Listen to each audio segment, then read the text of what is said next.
Today, I'm in Tianfu Town, a small community in Chongqing that has been declining as its coal resources ran out. This place is located in Beibei of Chongqing, which is the furthest district accessible by subway. After arriving Beibei station, it's still an hour bus ride to get here.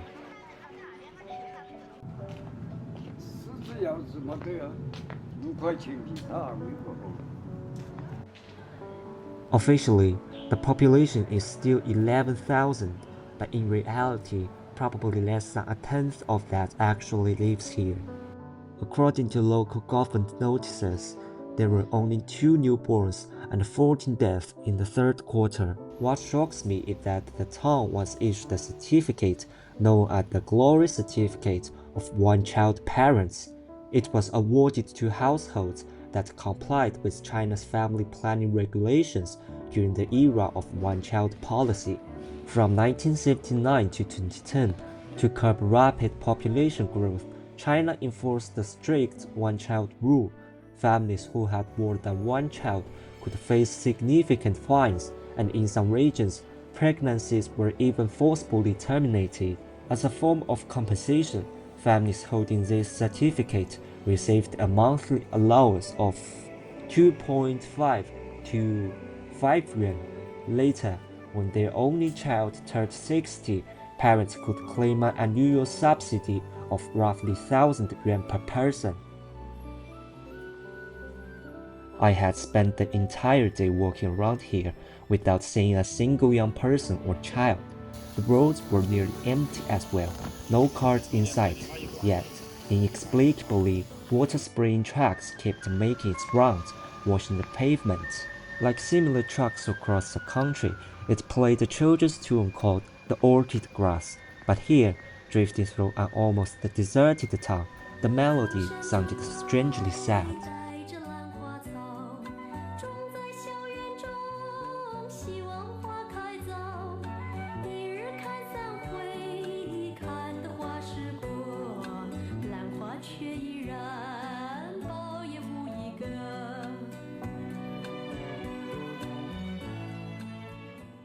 Scattered throughout the town are weathered information boards, their metal frames rusted by time. On them, faded photographs reveal the significance this place once held.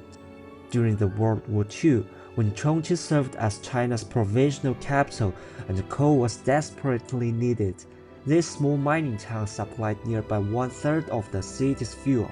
By the 1980s, Tianfu had reached its height. The mining district was home to more than 50,000 people, supported by a foolery of public facilities, such as a grand auditorium, public parks, and a bustling marketplace.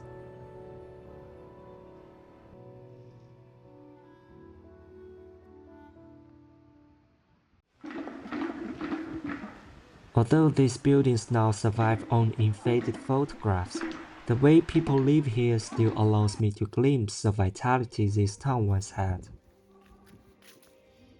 In front of me stands the town's only primary school and kindergarten. Until 2024, children were still attending classes here, but when I arrived on a normal Wednesday, the campus is completely silent. The classrooms are dark, there is no guard at the gate, and fallen leaves cover the path as if no one has swept them for a very long time.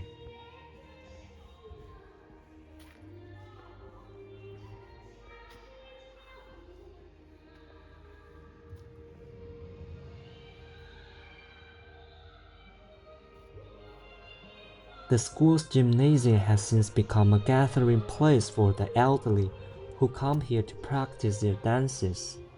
The music you play, together with a large red slogan surrounding, carries a distinct echo of the socialist campaigns of the 1960s, a moment in history that seems frozen in time, yet still hauntingly present.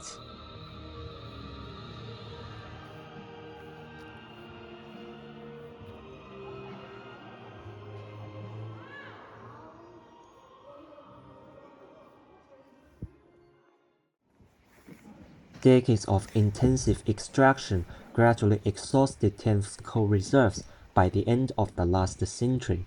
As environmental regulations tightened, the town's mines were shut down one after another. Continuous mining had also created vast subsidence zones, leaving the area riddled with safety risks and no longer suitable for large-scale habitation.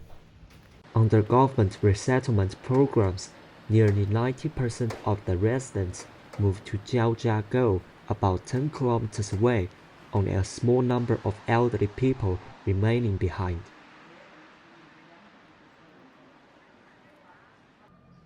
I'm now standing in the center of town.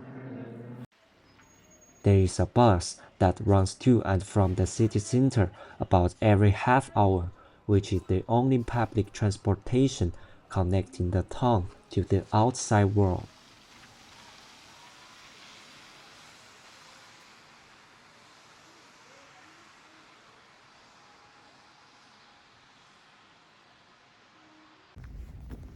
Abandoned residential blocks can be found throughout the town. These buildings, constructed in the 1960s and modeled after Soviet-style communal housing, commonly known as Khrushchevka, they were built with thin walls, small floor plans, and no elevators. During Tianfu's rapid expansion, thousands of workers need to be housed quickly, and this fast-to-build, low-cost Soviet design became the obvious choice. There is still one household left in this building. Their clothes are hanging outside, and I can hear the sound of a TV coming from the room. With all the neighbors gone, I wonder if they ever feel afraid at night.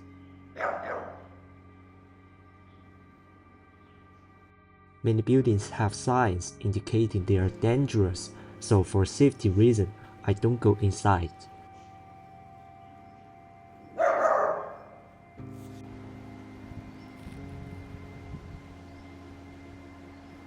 Not far from the apartment, there is an old air raid shelter. Its entrance has now been sealed. Some of these fortifications date back to the Second World War, while others were built during the Cold War.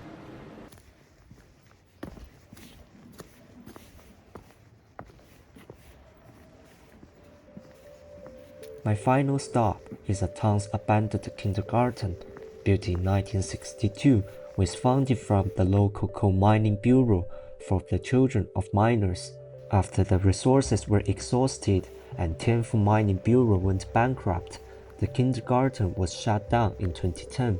Despite that, many of the facilities inside remain intact, preserved with a strong sense of their era.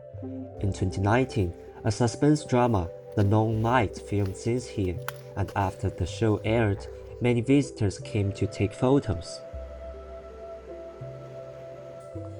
Inside, the broken piano, the colored glass, and the imaginative drawings on the wall all bring back memories of childhood.